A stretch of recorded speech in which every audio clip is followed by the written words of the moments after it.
जय हिंद। दो व्यक्ति जिन्हें इस केस में दलाल भी कहा जा सकता है, वो एक होटल में जाते हैं एक लड़की से मिलने के लिए।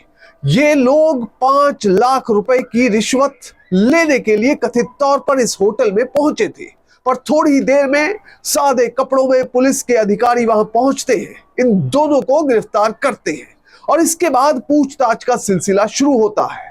और जो सच निकलकर सामने आता है उसे सुनकर सभी के पैरों तले जमीन निकल जाती है। आरोप के मुताबिक ये पैसे जज साहब की ओर से मांगे गए थे और ये दोनों व्यक्ति दलाल के तौर पर काम कर रहे थे। इस लड़की से इसके पिता को जमानत दिलवाने के लिए 5 लाख रुपए की मांग रिपोर्टेड फैक्ट्स के मुताबिक की गई थी। इस पूरे केस के बारे में आपको बताएंगे, पर सबसे पहले आपसे अपील कि आप बड़ी संख्या में हमारी वीडियोस को देख रहे हैं पर चैनल सब्सक्राइब नहीं कर रहे। अगर आप इस वीडियो को देख रहे हैं तो फौरन चैनल को सब्सक्राइब कीजिए, बेल नोटिफिकेशन ऑन कीजिए, वीडियो को ज्यादा से ज्यादा शेयर करें और इसके साथ ही अपना कॉमेंट देना ना भूलें। इस पूरे केस की सच्चाई जानने के लिए वीडियो को बिल्कुल आखिर तक देखें, कतई भी स्किप ना करें। अब ये पूरा मामला समझने के लिए आपको चलना पड़ेगा महाराष्ट्र के पुणे और सतारा में। दरअसल पुणे से सतारा की दूरी है 113 किलोमीटर, तकरीबन 2 घंटे का रास्ता है। पर इन्हीं 2 घंटों के रास्तों में, उन्हीं सड़कों के बीच में एक व्यक्ति और उसकी बेटी ऐसे पिसते हैं कि उन्हें कोई संभालने वाला या मदद करने वाला नहीं मिलता। दरअसल एक 24 साल की लड़की जिसके पिता पुणे में रक्षा विभाग में नौकरी किया करते थे, एक सिविल एम्प्लॉय के तौर पर, उन पर एक गंभीर आरोप लगता है। आरोप यह था कि उनकी ओर से एक व्यक्ति को नौकरी लगवाने का झांसा दिया गया, यानी कि उस व्यक्ति को पहले कहा गया कि तुम्हारी सरकारी नौकरी लगवा दी जाएगी, पर उसकी एवज में पैसे खर्च करने होंगे, यानी कि रिश्वत देनी होगी। आरोप के मुताबिक इस व्यक्ति ने नौकरी लगवाने के एवज में काफी ज्यादा पैसा उस व्यक्ति से ले लिया और उसके बाद उसकी नौकरी भी नहीं लगवाई गई, जिसके बाद सतारा पुलिस स्टेशन में एक मामला दर्ज किया गया क्रिमिनल ब्रीच ऑफ ट्रस्ट का और इसके साथ ही धोखा देने का, यानी कि नौकरी के नाम पर उस व्यक्ति को धोखा दिया गया था। अब जब यह मामला रजिस्टर होता है, इसके बाद पुलिस अपनी जो नॉर्मल कार्रवाई होती है वो आगे बढ़ाती है और इस व्यक्ति को गिरफ्तार कर लेती है। गिरफ्तारी के बाद जो जज साहब है वो इस व्यक्ति को भेज देते हैं न्यायिक हिरासत में, यानी कि जेल में। अब जेल में जाने के बाद पूरी कार्रवाई पूरे परिवार की ओर से जो एफर्ट है छुड़वाने के, वो लगाने शुरू कर दिए जाते हैं। 24 साल की लड़की वो कोशिश करती है कि मैं अपने पिता को किसी भी तरह से जमानत दिलवाकर जेल से बाहर ले आऊं। सबसे पहले निचली कोर्ट, यानी कि जिस कोर्ट में पुलिस सबसे पहले मामला लेकर गई थी, उसी कोर्ट में एक बेल एप्लीकेशन लगवाई जाती है इस व्यक्ति को रिहा करवाने के लिए, यानी कि जमानत दिलवाने के लिए। पर माननीय कोर्ट इस जमानत की एप्लीकेशन को रिजेक्ट कर देती है। पर यहां पर मामला नहीं थमता, क्योंकि लड़की अपने पिता को किसी भी तरह से जमानत दिलवाना चाहती थी। हायर कोर्ट में जमानत की एप्लीकेशन फिर से फाइल की जाती है, पर इस बार कुछ अलग होता है। इस बार किशोर और आनंद नाम के व्यक्ति आरोप के मुताबिक इस 24 साल की लड़की को कांटेक्ट करते हैं, उनसे बात करते हैं और कहते हैं कि देखिए, आपको चाहिए बेल, जमानत चाहिए, वो हम आपको दिलवा देंगे, पर आपको 5 लाख रुपए खर्च करने होंगे।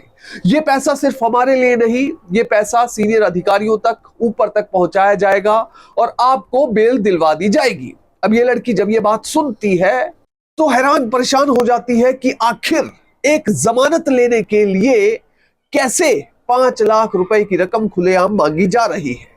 इसके बाद ये लड़की घर पर जाकर कुछ दोस्तों, कुछ मित्रों, रिश्तेदारों से सलाह करती है। सभी ये सलाह देते हैं, देखिए रिश्वत तो नहीं देनी चाहिए, मेरिट पर जमानत कुछ देर बाद हो जाएगी, इसके लिए इंतजार कर लीजिए। इंतजार अब ये लड़की करना नहीं चाहती थी। इसके बाद उसने फाइनली एक रास्ता खोजा, वो पहुंच गई सीधे एंटी करप्शन ब्यूरो के दफ्तर में। वहां पर जाकर अधिकारियों को उसने सारी बात बताई। उसने शुरुआत से बताया कि किस तरह से उसके फादर की, उसके पिता की गिरफ्तारी हुई।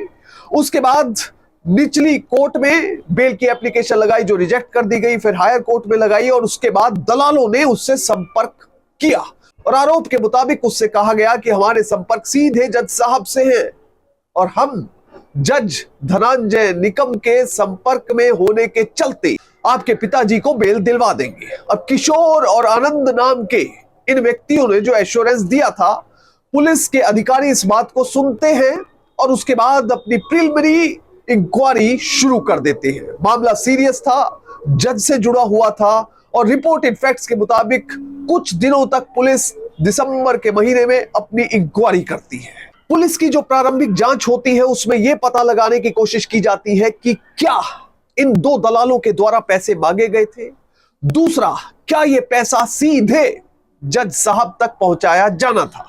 अब किशोर और आनंद नाम के इन दलालों द्वारा पैसे मांगे गए थे, रिपोर्टेड फैक्ट्स के मुताबिक यह बात पुलिस की प्रिलिमिनरी इंक्वायरी में क्लियर हो जाती है, जिसके बाद एक प्रॉपर एफआईआर रजिस्टर की जाती है और इसके साथ ही इस एफआईआर में जज साहब धनंजय निकम का नाम जोड़ा जाता है, किशोर खरात और आनंद खरात का नाम भी जोड़ा जाता है। पर इसके साथ ही जो आगे होता है वो बहुत ही ड्रामेटिक होता है।